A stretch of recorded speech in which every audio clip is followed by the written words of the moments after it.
Hey, it's Marie here, your coming out coach, and I just wanted to share some things with you today because we are focusing on why it is so difficult to come out. And so I have some graphics and some information that I want to share with you.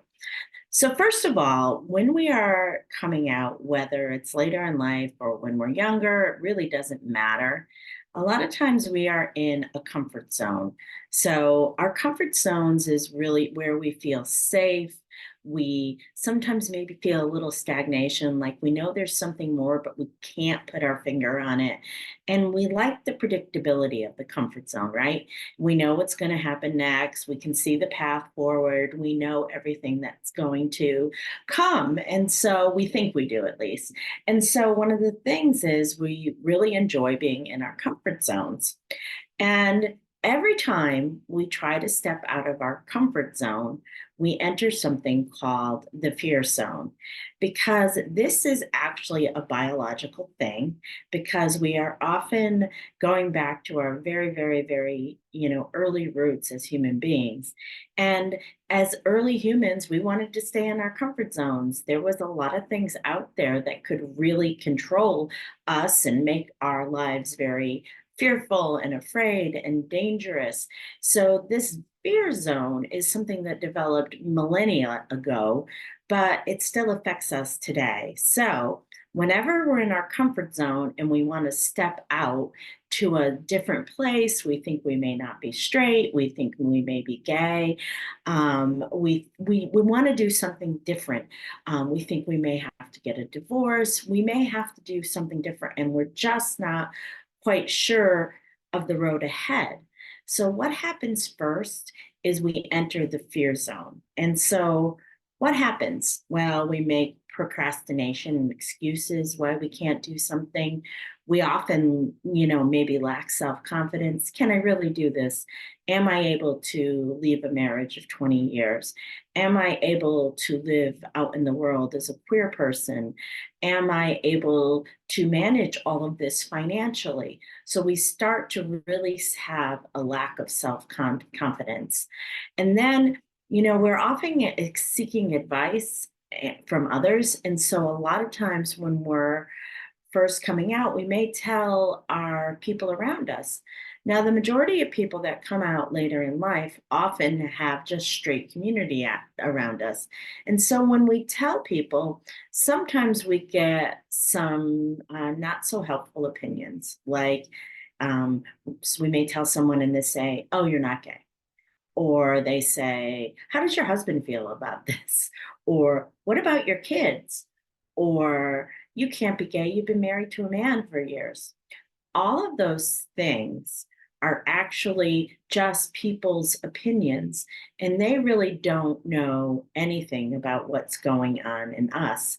So, oftentimes, when we sort of want to move ahead, but we also sort of don't want to leave our comfort zone, then others' opinions really affect us. And also, too, leaving our comfort zone is a risk. It's a risk when we don't see the full scale of the journey ahead of us. Sometimes we don't even see the first step. And so taking that first step is often the scariest part of this journey. And so we want to stay in our comfort zones, and we often use fear to do that. But once we move through the fear, we enter what is called the learning zone, which is really amazing because we start to seek opportunities.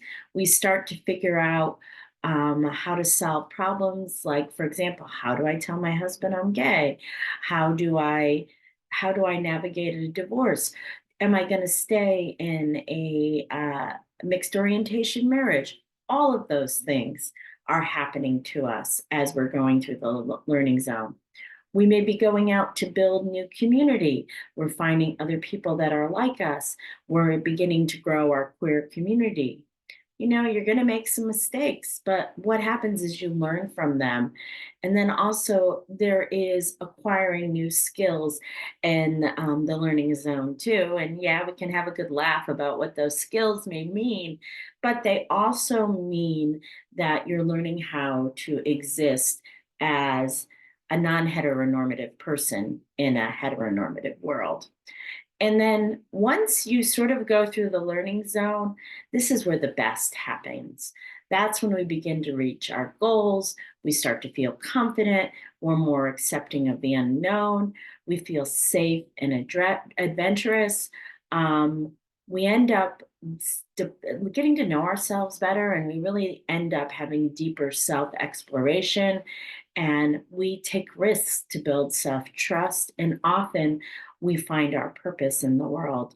I have found in my own coming out experience, I have really found my purpose in the world.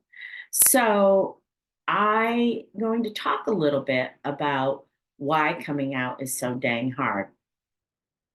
And there's four reasons that I have really figured out that all of them, there's a mixture of all four. Sometimes some become more important than others, but I do think there's a mixture of four that happens for people who come out later in life. First of all, there is what is called our conditioned and authentic self. And I'm going to talk a little bit more about that in the next slide. There is also cognitive dissonance, there's compulsory heterosexuality, and internalized homophobia. So I'm going to talk about all four of these separately. And so in the next video, I will talk about conditioned and authentic self.